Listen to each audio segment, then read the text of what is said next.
ce livre, je l'ai voulu très dynamique, très graphique, parce que bien souvent, quand on parle des violences faites aux femmes, on a des clips ou des messages très noirs. Ce qu'on renvoie à ces femmes, c'est leur honte en fait. Et la plupart sont quand même honteuses déjà de la situation dans laquelle elles vivent. Et le but, c'est de leur prouver qu'elles ne sont pas uniquement des victimes, mais que justement, elles sont des femmes fortes parce qu'elles arrivent à cacher à la face du monde toute leur souffrance, même au sein de la famille des fois. Donc je voulais vraiment quelque chose de dynamique et leur prouver qu'elles n'étaient pas juste des victimes et leur dire allez-y, prenez la main qu'on vous tend et vous êtes fortes, quoi. C'est votre façon, effectivement, à vous de rendre hommage à votre tante Monique, c'est ça, hein? Tout à fait, ouais. Alors je voulais pas parler de mon histoire familiale, même si j'ai mis 4 ans pour écrire la chanson, parce que je voulais des mots qui soient forts, qui soient réfléchis, qui ne blessent personne. Le but, c'est vraiment de rendre hommage à ma tante, et ce n'est pas de rentrer dans un conflit familial, ou voilà, c'est vraiment...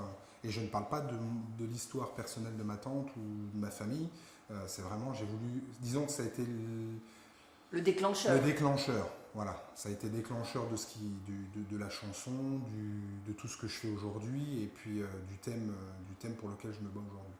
Et du coup, les femmes que vous mettez en scène, entre guillemets, dans ce clip, sont justement des femmes qui montrent que, voilà, elles sont battantes, elles sont exigeantes, elles sont libres. C'est des femmes libres, c'est des femmes libres, c'est des femmes dynamiques, c'est des femmes qui s'assument. Et je voulais montrer justement dans le dynamisme de ce clip, je voulais vraiment que ces femmes qui sont peut-être dans la réflexion et peut-être dans l'instant de la bascule à aller demander de l'aide, ça leur permette de dire mais oui, mais je me reconnais dans cette femme-là, ou ah mais oui, mais celle-ci, oui, et je me reconnais aussi, ou ah celle-là elle me plaît bien, j'aime bien son dynamisme, j'aime bien ce qu'elle apporte, son regard, ou voilà, c'est vraiment l'élément déclencheur, c'est vraiment l'élément moteur qui va peut-être permettre à ces femmes de basculer de l'état de victime à l'état de non, je veux plus, je stop, maintenant ça suffit.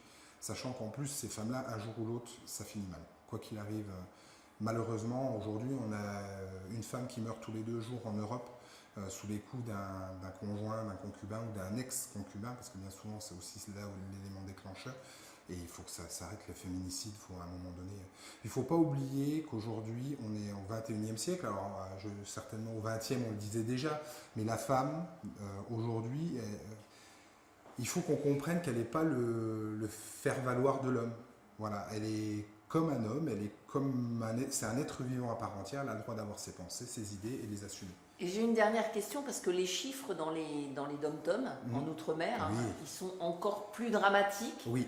Et donc, du coup, le message, il doit être diffusé là-bas. Oui, parce que on a une pensée... certainement aux Antilles, on a quand même une société très, très patriarcale et qui est en train d'évoluer grâce aux jeunes, et il faut que ça continue à évoluer. Et ce message que je veux délivrer, c'est dire, bon, on est parti d'un état, aujourd'hui on connaît les chiffres, on sait où on en est, les jeunes, on compte sur vous. Les jeunes, c'est vous, de la génération de demain, qui allez permettre de faire évoluer les mentalités.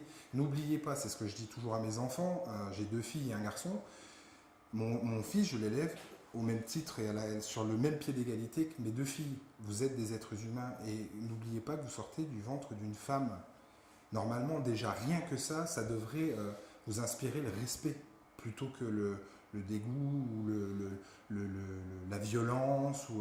Alors, c'est ce que je dis toujours, le mari violent, c'est souvent quelqu'un de faible. Parce qu'il rentre dans un jeu, c'est le syndrome de Stockholm qui s'installe gentiment. Voilà, c'est sur des années. Mais c'est quelqu'un de faible parce que lui, il n'est pas capable de prendre conscience de ce qu'il est. Et bien souvent, la domination, ça lui permet d'avoir du contrôle. Mais le problème, c'est que ce contrôle-là, il est tellement excessif qu'un jour ou l'autre, si la personne qu'il a en face, la concubine, l'épouse, la cousine, le cousin aussi, parce qu'on parle de victimes de violence, c'est au sein d'un couple, et ça peut être au sein d'une famille. Dans certaines sociétés, voilà, dans des dogmes religieux ou sociétals, on voit bien que la femme est encore justement trop rabaissée et trop rabrouée, quoi. Et moi, je me dis pas féministe, attention, c'est pas, je pars pas en guerre. Moi, je suis vraiment pour l'égalité, je suis pour le respect de la personne humaine de l'être humain, point, pour ce qu'il est. On n'a qu'une vie sur cette planète et le but c'est d'en faire quelque chose de joli et de vivre tous ensemble avec du respect, quoi.